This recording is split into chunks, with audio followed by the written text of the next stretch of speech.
यह है मध्य प्रदेश का इंदौर और यह है मेघालय। दोनों के बीच लगभग 3000 किलोमीटर का फासला है। सोनम रघुवंशी की इंदौर में 11 मई को शादी होती है। शादी के 9 दिन के बाद वो हनीमून का प्लान बनाती है, टिकट बुक्स करती है, तैयारियां करती है और 20 मई को वो अपने पति राजा रघुवंशी के साथ मेघालय चली जाती है। मेघालय में घूमने के लिए एक स्कूटर किराए पर बुक किया जाता है। 22 मई को दोनों ये वाले खूबसूरत मावलख्यात गांव में पहुंचते हैं। इस गांव में दोनों नौगरियाट गांव के बेहद फेमस ये वाला लिविंग रूम ब्रिज ये देखने के लिए निकल जाते हैं। ये ब्रिज पेड़ों के जड़ों से गुद कर यहाँ की जो खासी कम्युनिटी है उनके लोगों ने बनाया है। यहाँ जाने के लिए टिकट लेना पड़ता है। करीब 3000 सीढ़ियाँ चलनी पड़ती है। अब यहाँ दोनों पेड़ों की जड़ों वाला ब्रिज देखते हैं। ब्रिज देखने के बाद वो वहीं के एक होम स्टे में रुक जाते हैं, रात बिताते हैं। 23 तारीख की सुबह होती है। दोनों सुबह सुबह होम स्टे से निकल जाते हैं। फिर उसके बाद 23 तारीख के बाद दोनों को किसी ने भी नहीं देखा। 2 जून को राजा रघुवंशी की लाश गहरी खाई में बरामद होती है। हाथ पर छपे एक टैटू से राजा रघुवंशी की पहचान होती है। इधर सोनम गायब हो जाती है। 23 तारीख के बाद वो सीधा 16 दिन के बाद 8 जून को मेघालय और इंदौर के बीच पड़ने वाले गाजीपुर के एक ढाबे के बाहर मिलती है। शादी, हनीमून और मर्डर की इस सनसनीखेज कहानी को जिसने भी सुना उसके रोंगटे खड़े हो गए। सिंदूर, विवाह और 7 फेरे से सबका अब भरोसा उठने लगा है। आखिर क्या हुआ था उस हनीमून पर? क्यों सोनम बेवफा हो गई? कैसे सोनम ने अपने ही पति की हत्या करवाने के लिए सुपारी दे दी? कैसे बांग्लादेश के बॉर्डर पर पति का काम तमाम करने की साजिश जो है वो रची गई? आज के वीडियो में इसे ही समझने की हम कोशिश करते हैं। नमस्कार, मैं मुकेश। आज की जो सच्ची घटना मैं आपको सुनाने जा रहा हूं यह है इंदौर की। दोस्तों, सोनम का पति पेशे से ट्रांसपोर्ट कारोबारी था। परिवार वालों के मुताबिक सोनम और राजा की अरेंज मैरिज हुई थी।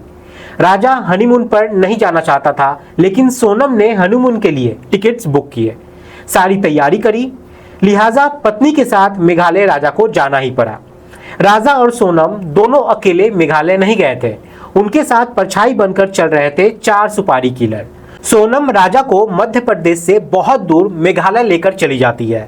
मेघालय के ये इलाका पहले से ही क्राइम के लिए बदनाम है, खासकर कपल्स के लिए, क्योंकि ये इलाका बांग्लादेश से बॉर्डर शेयर करता है और कहा जाता है कि यहाँ से लड़कियों के गायब होने की कई सारी घटनाएं जो है वो रिपोर्ट की गई है। कहते हैं कि कोई गिरोह है जो यहाँ से लड़कियों को उठाकर बांग्लादेश में बेचते भी हैं। इधर 22 तारीख को एक गाइड बुक किया जाता है। सोनम पति राजा के साथ गाइड को लेकर के लिविंग रूट ब्रिज देखने के लिए निकल पड़ती है। 4 सुपारी किलर्स भी साथ में चल पड़ते हैं, लेकिन पति राजा को इस बात की थोड़ी भी भनक नहीं लगती है। उसे लग रहा होगा कि ये 4 लोग जो आगे आगे चल रहे हैं वो भी टूरिस्ट ही होंगे। चारों हिंदी में बातचीत कर रहे थे। अब वो क्या बातचीत कर रहे थे, गाइड को वो कुछ भी यहाँ पर समझ में नहीं आ रहा था। गाइड दोनों को 3000 सीढ़ियों चलाने के बाद जो डबल डेकर ब्रिज है या फिर जिसे लिविंग रूट ब्रिज कहा जाता है वहां पर ले जाता है और ये दिखाता है। फिर रात में होम स्टे में राजा और सोनम आराम करते हैं। इधर घर वालों के बेटे और बहू की बहुत ज़्यादा फिक्र होती है, तो सास सोनम को घर से कॉल करती है और चिंता जताती है और कुछ देर वो बात भी करते हैं। इस तरह 22 तारीख की रात गुजर जाती है। आती है 23 तारीख, वो तारीख जिस तारीख को पति राजा गायब हो जाता है। 23 तारीख के बाद 2 जून को राजा की लाश एक गहरी खाई में मिलती है। पोस्टमार्टम की रिपोर्ट में राजा रघुवंशी के सिर पर 2 वार करके हत्या की गई थी, ये सामने आता है। पुलिस के मुताबिक ये पूरा मामला पति पत्नी और वो वाला था। अब यहाँ पर सोनम के पिता की प्लाई की फैक्ट्री है। मीडिया रिपोर्ट्स के मुताबिक उस प्लाई फैक्ट्री के काम करने वाला एक लड़का जिसका नाम राज कुशवाहा होता है, सोनम से वो बहुत प्यार करता था। अब तक जो खबरें आ रही है उसके मुताबिक राज कुशवाहा ने सोनम की जिंदगी से उसके पति राजा को हमेशा हमेशा के हटाने के लिए 4 सुपारी किलर्स भी बुक किए थे।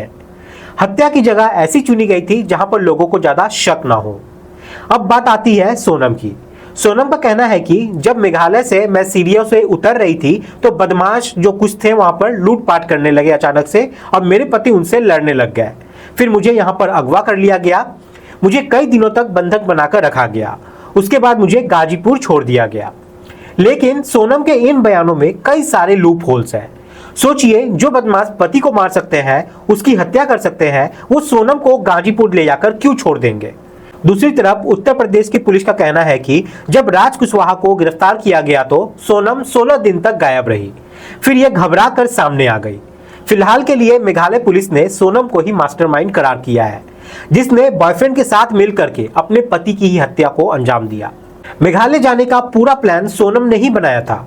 सोनम का जो प्रेमी बताया जा रहा है वो राज कुशवाहा गिरफ्तार किया जा चुका है। सबसे खास बात यह है कि किसी भी सुपारी किलर को मेघालय से नहीं पकड़ा गया, सब मध्य प्रदेश और उत्तर प्रदेश से पकड़े गए हैं। कथित प्रेमी जो राज कुशवाहा नाम का लड़का है उसे इंदौर से पकड़ा गया।